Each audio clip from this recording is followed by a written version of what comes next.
Well, Alyssa Cavalier is our correspondent in Minneapolis for the trial. She joins us now live. Alyssa, good evening to you. Tell us a bit more about what the prosecution has been saying.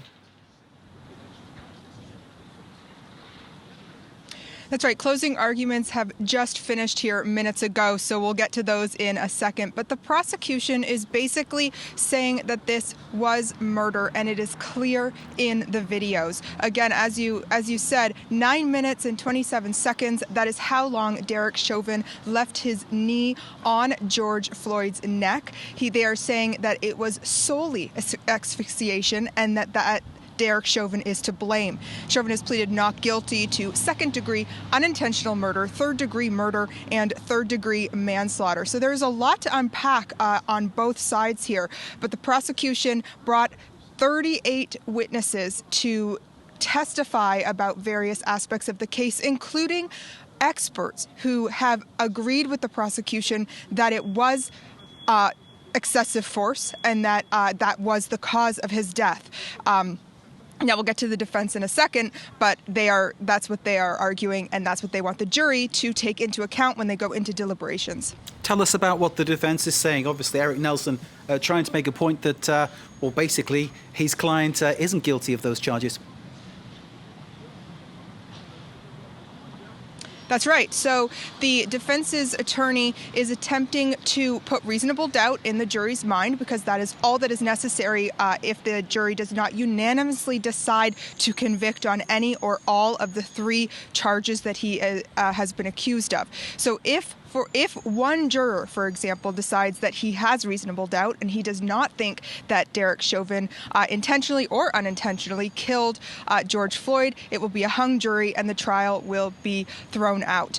But the defense is trying to put that reasonable doubt in the jury's mind, saying that there are different perspectives. He was using the word perspective a lot in his closing argument, saying that everybody comes from a different perspective. He was also arguing that Derek Chauvin was acting under reasonable circumstances and based on his training. He repeated the word reasonable probably every sentence. That was what he was trying to get into the minds of the jury.